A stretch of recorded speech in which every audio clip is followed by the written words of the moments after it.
रमो रमो सिद्ध साहूडम। यह पाठ है श्रावक के षट कर्तव्य। श्रावक के लिए सद्गृहस्थ आदि के लिए नित्य करने योग्य कार्य जो हैं उन्हें षट कर्तव्य कहते हैं। यह आवश्यक कर्म है जो अवश्य ही श्रावक को करना चाहिए है। दिन भर में कुछ करे चाहे ना करे, परंतु ये श्रावक के षट कर्तव्य तो श्रावक को करना ही चाहिए है। या तो श्रमण बनो, श्रेष्ठ होगा, परंतु यदि श्रमण बने तो श्रमणचर्या का पालन करना होगा। और यदि श्रावक बने हैं तो यह श्रावक के 6 कर्तव्यों का पालन अवश्य ही करना होगा। बताएं श्रावक के 6 कर्तव्य कौन से होते हैं? बोले बोले। पहला देव पूजा, दूसरा गुरु उपासना, तीसरा स्वाध्याय, चौथा संयम, पांचवा तप और छठवा दान। देव पूजा किसे कहते हैं? तो जो पूज्य पुरुषों में नव देवताओं के गुणों के अनुरागित होते हुए, यानी उनके प्रति अनुराग करते हुए भाव सहित अष्ट द्रव्यों से उनकी अर्चना करना, यह देव पूजा कहलाती है। भाव होना चाहिए है, ऐसा नहीं मंदिर में गए और स्वाहा स्वाहा करके आ गए। अब अष्ट द्रव्यों से पूजा करना चाहिए है, तो अष्ट द्रव्य कौन से हैं? जल, चंदन, अक्षत, पुष्प, नैवेद्य, दीप, धूप और फल। द्रव्य पूजा के अंग कितने होते हैं? जो द्रव्य पूजा कर रहे हैं, क्या उनको ये पता है कि द्रव्य पूजा के कितने अंग होते हैं? तो द्रव्य पूजा के 6 अंग होते हैं। पहला अभिषेक, दूसरा आह्वानन, तीसरा स्थापना, चौथा सन्निधिकरण, पांचवा अष्टद्रव्य से पूजन और छठवा विसर्जन। किसी किसी ने 5 अंग भी माने हैं, तो किसी का कहीं पे अंतर्हित कर लिया होगा। देव पूजा जो की जाती है, इसका जो फल है वह फल ऐसा है कि इसको करने से जीव को बहु पुण्य की प्राप्ति होती है और आत्मा कर्मों से रहित पवित्रता को प्राप्त होती है। दूसरे जो षटावश्यक कर्तव्य है वह है गुरु उपासना। गुरु उपासना से अर्थात समस्त परिग्रह से रहित दिगंबर मुनिराज हैं, ऐलक हैं, क्षुल्लक हैं, आर्यिका आदि व्रती हैं, इनका विनय के साथ इनका उपदेश सुनना, इनकी सेवा करना, आवश्यकता के अनुसार उनको पिच्छी देना, कमंडलू देना, नवधा भक्ति पूर्वक आहार देना, तो यह सब उनकी उपासना कही जाती है। नवधा भक्ति पूर्वक, अब बताओ आज तक कितनी बार आहार दे दिया? क्या नवधा भक्ति के नाम पता है? इसको 9 प्रकार का पुण्य भी कहते हैं। बोले मेरे साथ। पहला पड़गान, दूसरा उच्चासन, तीसरा पाद प्रक्षालन, चौथा अष्टद्रव्य से पूजन, पांचवा नमन, छठवा मन शुद्धि, सातवा वचन शुद्धि, आठवा काय शुद्धि, नौवा ऐषण शुद्धि, या फिर इसे ऐसा भी कह सकते हैं आहार जल शुद्ध है।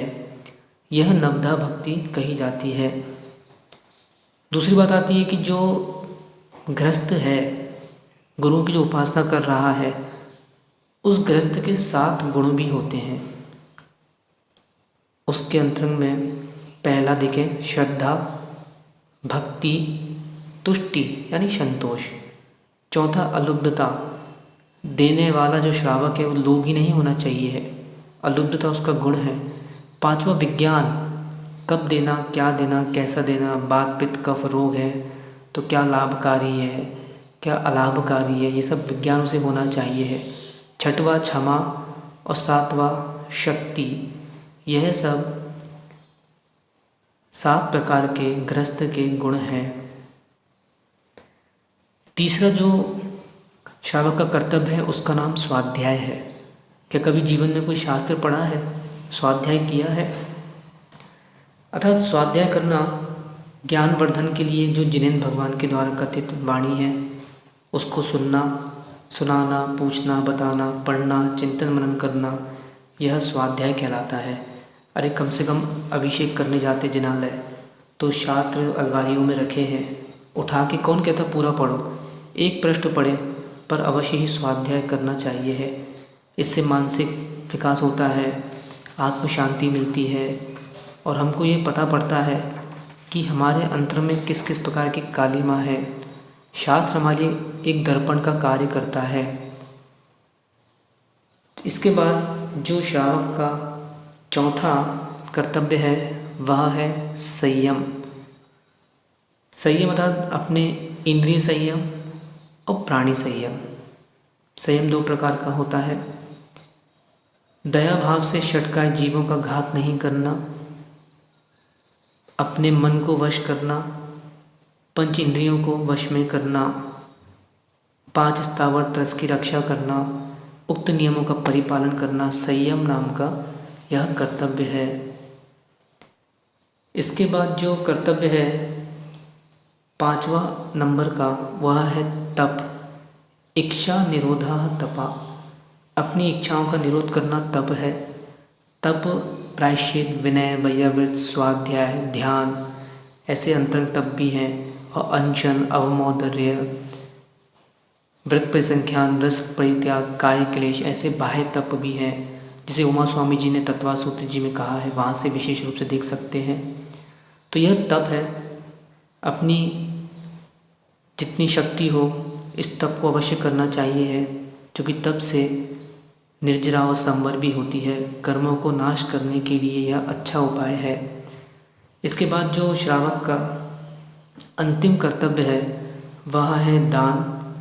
तो स्व और पर के उपकार के लिए अपने धन आदि का त्याग करना यह दान कहलाता है, जो कि 4 प्रकार का कहा गया है: औषध, शास्त्र, अभय, आहार। अन्य स्थानों पर उपकरण दान भी लिखा गया, आवास दान भी लिखा गया है। 7 प्रकार के दान भी होते हैं, जिसे हम जब दान का पाठ वहाँ से इसको समझेंगे तो वहाँ इसको आप सुन सकते हैं दान के पाठ में कि 7 प्रकार के दान क्या होते हैं।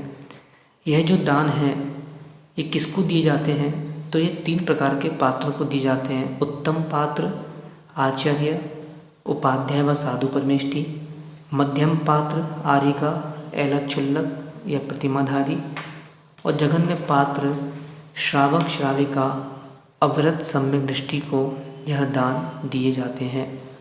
तो इस प्रकार से यह श्रावक के षटावश्यक कर्तव्य हैं।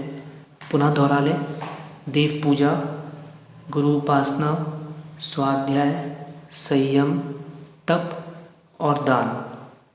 तो प्रतिदिन अपने जीवन में कुछ करें चाहे ना करें, यह षट आवश्यक का पालन अनिवार्य रूप से अवश्य ही करें।